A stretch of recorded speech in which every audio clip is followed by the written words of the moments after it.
All right, I'm going to do a quick orchard tour here, just to set some context first. The actual house is back there. This is our workshop area.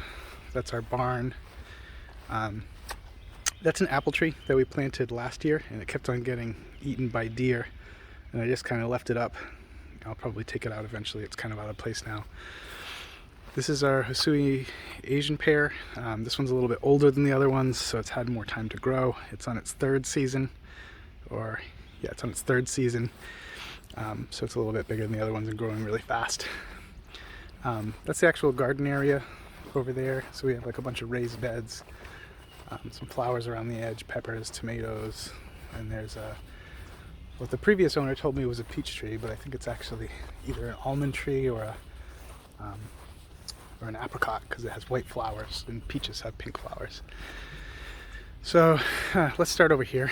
We have on the side of the orchard over here, I just wanted some shade over here, so that's this tree here is a Carpathian, I think that's how you say it, Carpathian English walnut, and that other tree over there is a Tulare English walnut. These are the raspberries. This type of raspberry here will produce early season, since it produces fruit on last year's canes, and the ones further down I can just mow down every year, and they only produce in the fall. But these are prelude raspberries here, and the trellising system later on we'll have Carolina or Caroline. There's some golden raspberries down towards the end, and I think some heritage I mixed in there as well. A little bit of a construction project I just raised up with some more dirt. I just filled in a little bit of a bowl area that was collecting water. Here, this is the Gala apple tree.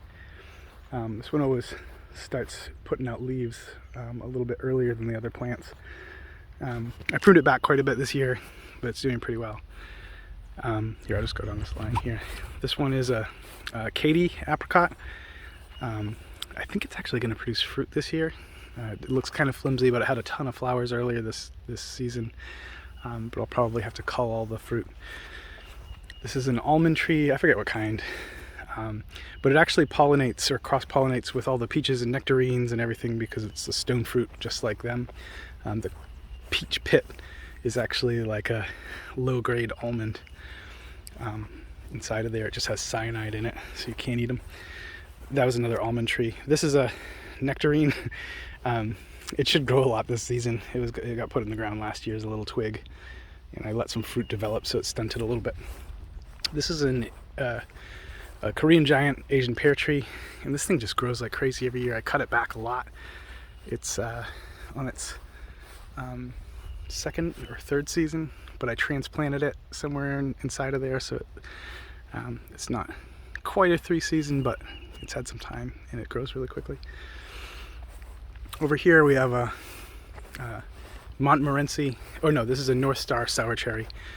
So this is something you'd use for like maraschino cherries. They're tart off the tree, and they're self-pollinating, I believe, the sour cherries. But these pollinate, they come in a little bit earlier than the sweet cherries. Same thing, this is another North Star. This one lost some branches last year and I had to prune it back quite a bit, so it looks a little feeble right now. But it's actually going to produce a bunch of cherries that I'll probably have to pluck off. This is a Hisui Asian pear tree. This one's got some actual fruit on it if you look close. See there. But this one again is self-pollinating, and it'll help pollinate that guy over there who is not self-pollinating and needs this one to pollinate it. This is a Alberta peach tree. This does well every year. This thing should produce some peaches this year, I think. There's a couple little spuds on there if you look closely. Same thing here. This is a Belle of Georgia peach tree. This is a white peach. That's a yellow. But they also have a distinction of freestone versus clingstone, and all of mine are freestone so that the peach pit doesn't get stuck to the fruit. Clingstone, I don't like that kind very much.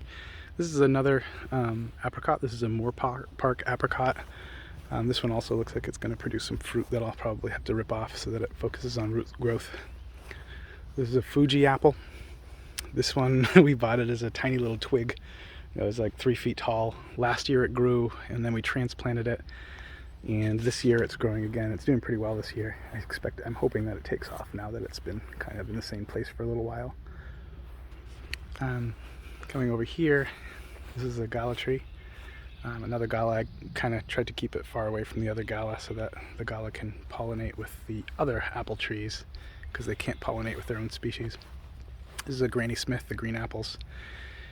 This one's doing really well, but no fruit this year. It'll be no flowers, no fruit. This is a yellow delicious. This one's growing pretty fast. You see the red leaves on the edge? That means they're growing really quickly. But I really don't want this one to produce fruit. I just want it to grow this year. This is a Macintosh apple. This thing produced a ton of flowers, and now it has a ton of fruit coming in that I'm probably going to clip most of that. I might leave a couple apples, but it really can't take producing all that fruit and all that sugar in its first year. It needs a little bit of time. This is a Fuji apple. So this is, again, I tried to keep it away from the other Fujis, but it's doing well. Just kind of growing this year. I'll probably cull any fruit off that thing if it produces any fruit. This is another Montmorency cherry. It's doing okay.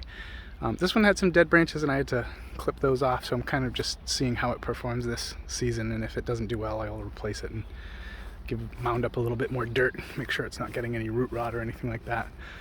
Same thing with this one. This one is another Montmorency cherry. So like if you get dried cherries anywhere, you're most likely getting Montmorency tart cherries, which are great. They taste really good. They're a little bit different flavor than those North Stars. This is another Montmorency, so I have 3 of those. I like tart cherries a lot. They're great in cereal. And that's all the fruit trees on that side of the orchard. So now, this is the second half. And over here we have a Rainier cherry. I have 2 more cherry trees on the way. There's going to be a Van and another tree that produces green cherries that the birds don't eat because they're green. They don't think they're ripe. But this is a Rainier cherry. This one I got a little bit after the other cherry trees, but it's doing well. You see those red leaves at the top? That means it's growing quickly, which is good. This is a Bing cherry. So if you get cherries, sweet cherries at the store, they're probably a Bing cherry. And this one's growing really well too. You see the red leaves there. It just means it's growing pretty quickly. This is a Stella. This is one of the only sweet cherry trees that's self-pollinating. So if all the other sweet cherries died, this would still give me some cherries, although maybe not as much. But this one's kind of special. It's growing pretty quick too. This is my poor black Tartarian. This one's actually, I got this one early, and then I got a little bit of fungus at the end of the last season. Never got a chance to grow leaves or branches back in, so it's just a long twig right now.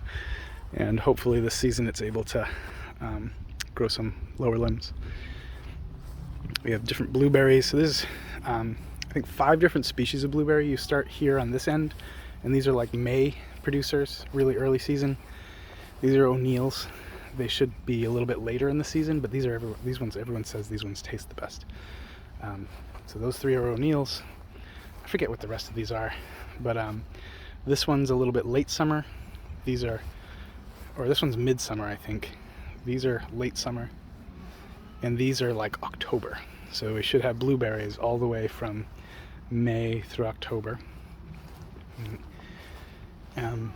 Over here, those black raspberries over there, we have thorned on the left, and then on the right there's the thornless. The deer actually just really munch on those thornless blackberry leaves, so I had to get this little motion sensor sprinkler thing, so when they come over it gives them a warning shot and sprays some water out, and they run away. They get scared of it and they don't come back.